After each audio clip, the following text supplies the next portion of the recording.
ya sio mwendo mzuri sana kwa Azam FC, sio miongoni mwa misimu bora sana kwenye ligi. Mechi 18 sasa, mechi 10 sare. Tumeshinda mechi 8, sio matokeo mazuri sana. So tunaendelea kupush na kurekebisha. Haujakuwa msimu mzuri kwenye ligi, lakini unaweza kuwa msimu mzuri kwenye labda kwenye CRDB, na bila shaka ulishakuwa msimu mzuri kwenye mashindano ya kimataifa. So huwezi kupata kila kitu. Acha tuone, tunaendelea kupush kwenye ligi hivi inapokuwa. Mechi zilizobakia ni nyingi, tutaangalia namna gani tuweze kushinda mechi zinazokuja, lakini tuangalie na mashindano mengine ambayo tunaweza kushinda ili kuweza kupata pumziko ambao tumekosa kwenye ligi tupate kwenye CRDB. Kwa nini mnaonekana kama mmekata tamaa kwa nafasi ya pili? No, sio, wala hatujakata tamaa na nafasi ya pili, wala sisi hatakuwa tukiwaza nafasi ya pili. Nafasi ya pili ni kitu ambacho labda tukije, lakini sisi tunapocheza ligi tunawaza nafasi ya kwanza.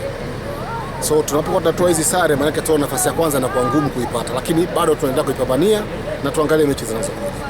Lakini kimsingi ukiangalia mwendelezo wa ligi jinsi inavyokwenda, mnaridhishwa na ligi kwa jumla inakwenda vizuri. Sisi ndo hatuna matokeo mazuri sana, lakini ligi kwa jumla inakwenda vizuri. Mechi zinafanyika vizuri, mechi nzuri. So ligi inakwenda vizuri.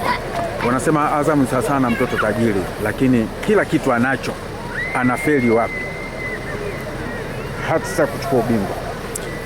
Unapokuwa timu haichukui ubingwa, wanaochukua wapongeza, wanafanya vizuri, wala sio kuhangaika na ambaye achukui.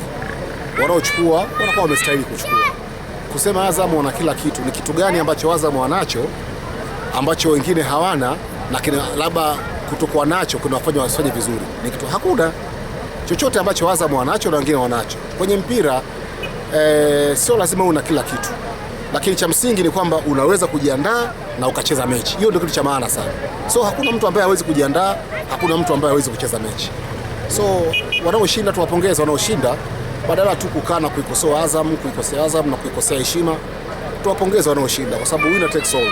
Tudili na anayeshinda, ambao hawajashinda tuwapumzishe. Ndio siku moja kwa kutosha sana. Wamekaa nyuma sana. Kwa hiyo tunawapongeza.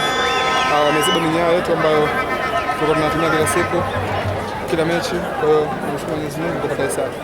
Ndio hii na hata nini kama Azam? Sio nzuri kwetu, kwa sababu sisi matumaini yetu ni kushinda sisi. Kwa hiyo sio nzuri kwetu, tutarudi katika uwanja wa mazoezi, tuangalie hapo tumekosea, ili turekebishe. Kwanza ni washukuru wachezaji wangu. Kupata pointi moja si haba. Alafu angalia unakutana na timu gani. Sasa unajua, kwanza tulikaa chini kabla mechi na Azam, tukawasoma Azam wanafanyaje. Kwa hiyo tulikuja na mkakati wetu.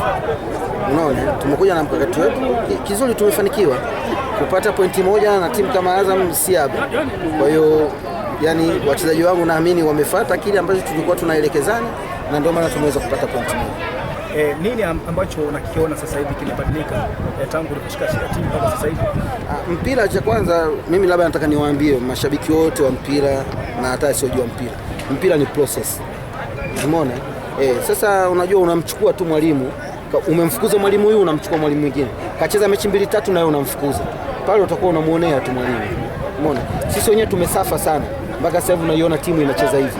Mpira ni process, kaa chini, tengeneza. Kwanza lazima uangalie wachezaji wako. Yupi kwa sababu ndio umekuja umewakuta. Yupi ana mapungufu fulani, yupi ana kitu fulani kizuri. Unaona? Kwa hiyo lazima mwalimu taratibu uanze kujenga, uingize falsafa yako. Unaona? Mpaka ije ingie falsafa, ina maana unakuja unachukua timu tayari mpo kwenye ligi. Unaona? Sasa kwa sababu unajua hapa sisi Tanzania, sisi walimu tunakuwa kama vile kafara. Umeona? Sisi kama kafara. Mimi nataka nikupe kitu kimoja. Unamfukuza mwalimu huyu, kaondoka. Unakuja kama unamfukuza mwalimu huyu, kaondoka. Miaka mitatu unafukuza walimu, lakini timu bado haifanyi vizuri na inashuka. Sijui unanielewa? Timu haifanyi vizuri inashuka. Kwa hiyo sasa shida sio mwalimu. Kwenye mpira kuna shida nyingi sana. Nini kifanyike? Unaona? Sasa sisi wenyewe hatuwezi kuongea. Unajua sisi wengine midomo yetu inakuwa kama ina nani.